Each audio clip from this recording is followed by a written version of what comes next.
तुम्हारे लिए एक छोटी सी भेंट लाया हूं। इसे कबूल कर लोगी तो समझूंगा मेरे जीवन को अर्थ मिल गया है। जीवन का अर्थ ही तो ढूंढने आई थी आज मैं मंदिर में। मुझे नहीं मालूम था कि देने वाले के हाथ इतने बड़े हैं कि भीख मांगने वालों की झोलियां छोटी पड़ जाती हैं। इसे घर जाकर खोलना। समझ लो मैं जो लाया हूं वो एक सपना है, पूर्णिमा की पिघलती हुई चांदनी का बना हुआ।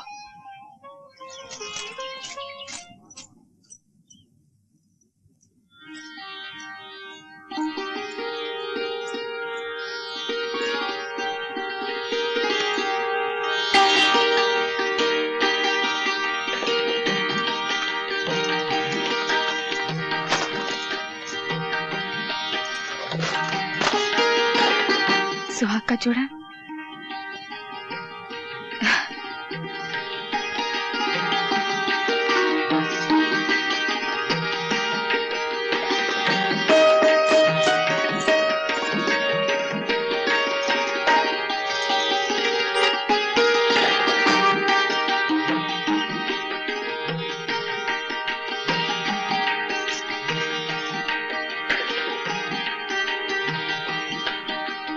ये आज मुझे क्या हो गया है? लगता है जो मोहब्बत हमेशा बेगानों की तरह इस दरवाजे के बाहर खड़ी रहती थी, आज दरवाजे के अंदर आ गई है।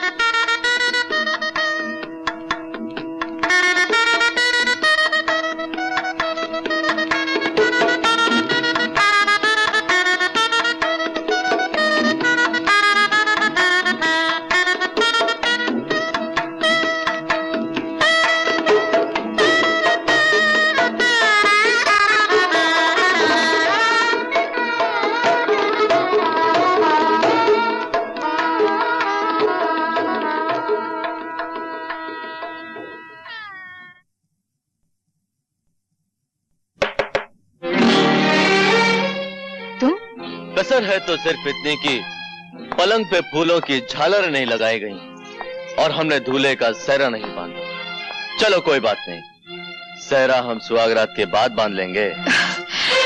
खबरदार जो मुझे हाथ लगाया। अब मैं बाजार में बैठी हुई एक तवाइफ नहीं हूँ, एक शरीफ आदमी की अमानत हूँ जो मुझसे ब्याह कर रहा है। अरे हम भी तो ब्याह ही कर रहे हैं तुमसे। लाओ एक चुटकी भर सिंदूर हम भी तुम्हारी मांग में भर दें। तुम समझते क्यों नहीं? मैं अब रवि की दुल्हन बनने वाली हूँ। रवि की? हाँ। अरे तुम तो सारे शहर की दुल्हन बनने वाली हो। किसी एक की बन भी जाओगी तो कितने दिन बनी रहोगी? हर रोज दरवाजे के बाहर एक नई बारात खड़ी होगी और सबसे पहले मेरी बारात आएगी।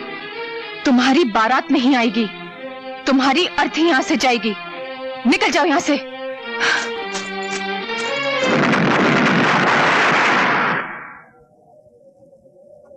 शाबाश, आज रवि की जिंदगी का आखिरी दिन है। उसकी जीप यहां से गुजरेगी तो धमाके में उसकी जान और मेरा इंतकाम दोनों खत्म हो जाएंगे।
रवि, तुम्हें चोट तो नहीं आई? जिन्हें मैं वक्त पे कूद गया था, लेकिन जीप बिल्कुल खत्म हो गई। अरे तुम्हारी जान जीप से कहीं ज्यादा कीमती है। लेकिन ये हरकत की किसने? आपके लाडले बेटे राजेश ने। क्या? वो देखिए भाग रहा है।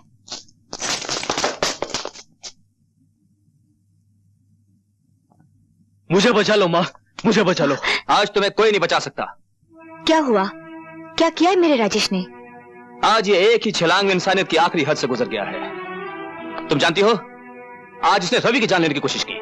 रवि की? क्या ये सच है? यही सवाल जब अदालत में इससे पूछा जाएगा तो ये कह नहीं सकेगा कि ये झूठ है। सवाल तो आज मैं अपने आप से कर रहा हूं कि मैंने ऐसे बेटा मांगा क्यों था। मैं तो अपनी वसीयत में लिख जाऊंगा कि मेरी चिता को नीच से नीच आदमी आग दे, मगर ये अधिकार मेरे बेटे को ना मिले। मुझे ये अधिकार चाहिए भी नहीं। चाहिए तो सिर्फ अपना वो हक चाहिए जो आपने एक सगे बेटे से छीनकर एक बेगाने को दे दिया है। मेरा जुर्म ये नहीं कि मैंने रवि की जान पे हमला किया, मेरा जुर्म ये है कि मेरा हमला नाकाम रहा। आपने मुझे बुलवाया ठाकुर साहब? आइए इंस्पेक्टर साहब, इसे गिरफ्तार कर लीजिए। इसने रवि की जान लेने की कोशिश की है। ठाकुर साहब, तुम देख रही हो माँ, पिताजी मेरे साथ क्या सुलूक कर रहे हैं। जो आज हुआ है बेटे, वो कई साल पहले हो जाना चाहिए था। गलती तो हमारी है जो हमने जहर के पौधे को दूध से सींचा। इंस्पेक्टर साहब, ले जाइए इसे। ठीक है। इसे एक मौका दे दीजिए, ये सुधर जाएगा। ले जाइए इसे इंस्पेक्टर साहब। भिजवा दीजिए मुझे जेल में, चढ़वा दीजिए मुझे फांसी के ऊपर। इससे ज्यादा आप कर भी कर सकते हैं। आप मेरे बाप नहीं, कसाई है, कसाई है आप। सावित्री,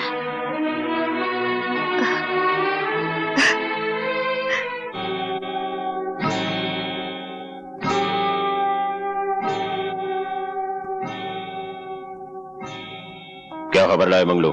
सरदार, प्रेम सिंह के बेटे राजेश ने रवि को मारने की कोशिश की, इसलिए प्रेम सिंह ने राजेश को पुलिस के हवाले कर दिया। यह तो हमारे लिए बहुत बड़ी खुशखबरी है। अब शमशेरा बेटे को पुलिस से आजाद करा के उसे उसके बाप ठाकुर प्रेम सिंह को मारने के लिए इस्तेमाल करेगा, और फिर ठाकुर प्रेम सिंह की चिता तैयार करेगा शमशेरा, और उसमें आग लगाएगा उसका बेटा राजेश।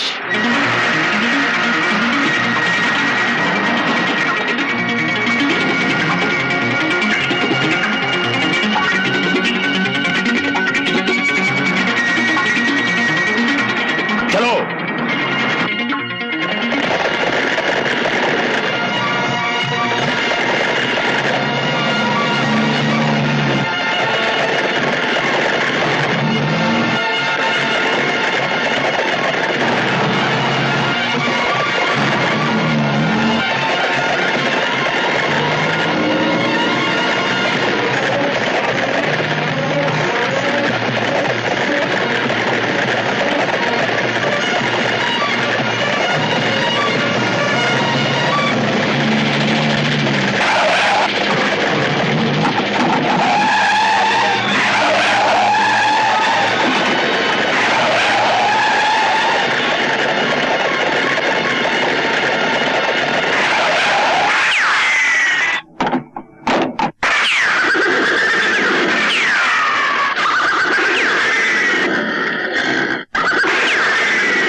हेलो प्रेम सिंह, क्या ये क्या कह रहे हो तुम?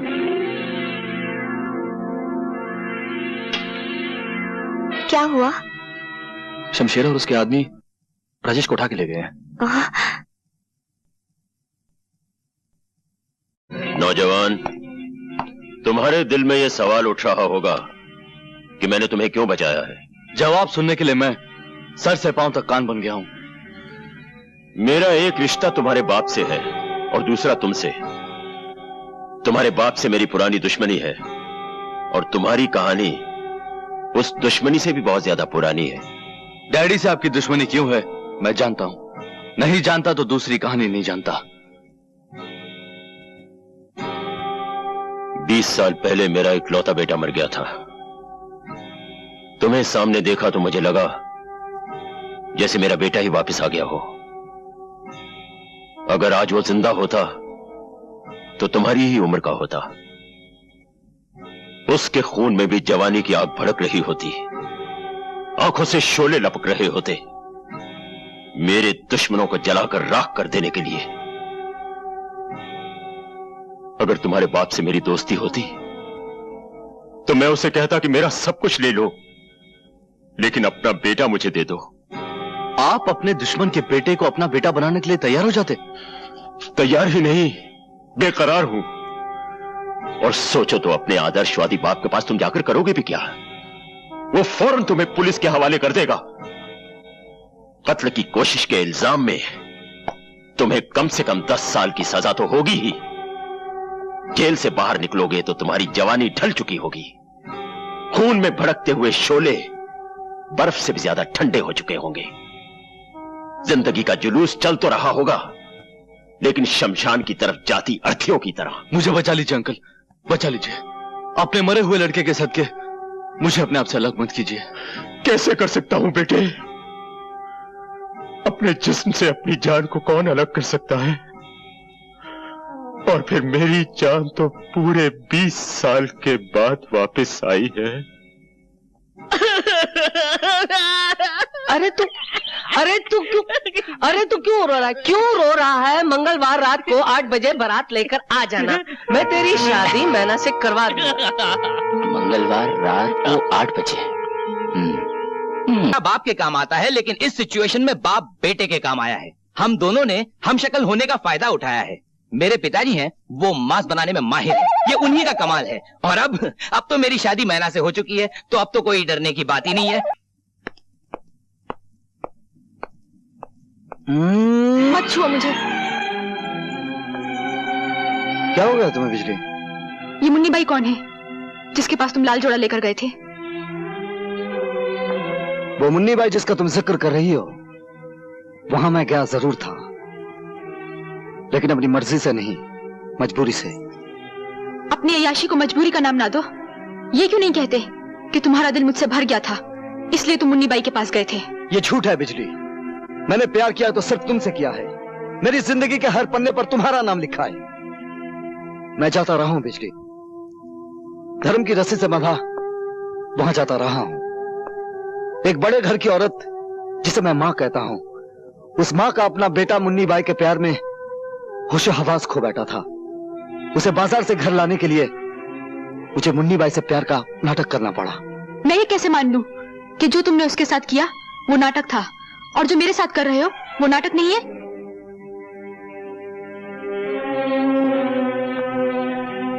मेरी आंखों में आंखें डालो और होंठों पे होंठ, तो मैं खुद ब खुद पता चल जाएगा कि मैं सच कह रहा हूं या झूठ।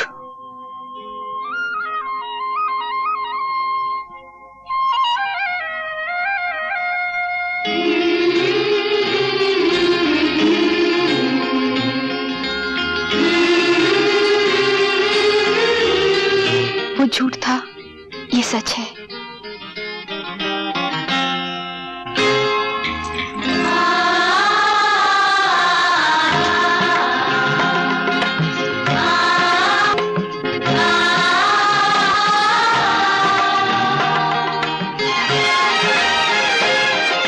अब तो यकीन आया ना, मैंने उसे जो कुछ भी दिया था वो छलावा था।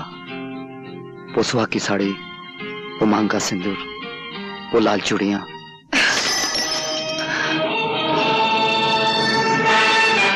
ये लो अपनी लाल चूड़ियां और पहना दो उस छिनाल को जिसे तुम अपने गले लगा रहे हो। दुनिया के तमाम जानवर अपने बच्चों की परवरिश अपने दूध से करते हैं, सिर्फ नागिन अपने पिल्लों को अपने जहर से पालती है। और फिर मैं तो वो नागिन हूं जिसने सदियों से और नस्लों से सिर्फ जहर ही पिया है। मैं तुम्हें फिर मिलूंगी, और जब मिलूंगी तो वो सारा जहर एक साथ तुम्हारे मुंह पर उलट दूंगी।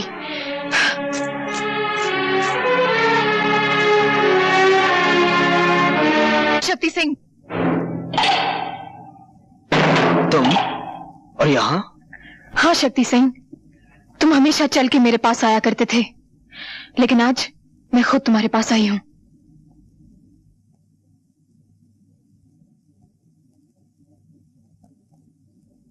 प्यासा पहले कुएं के पास आया करता था, आज कुआं चल के प्यासे के पास आया है। मेरी प्यास तो सिर्फ तुमसे शादी करने से है, तुम्हें अपना बनाने से है, तुम्हारी मांग में सिंदूर भरने से है। मिलन ऐसा होगा हमारा जैसे सारंगी और तबले का होता है।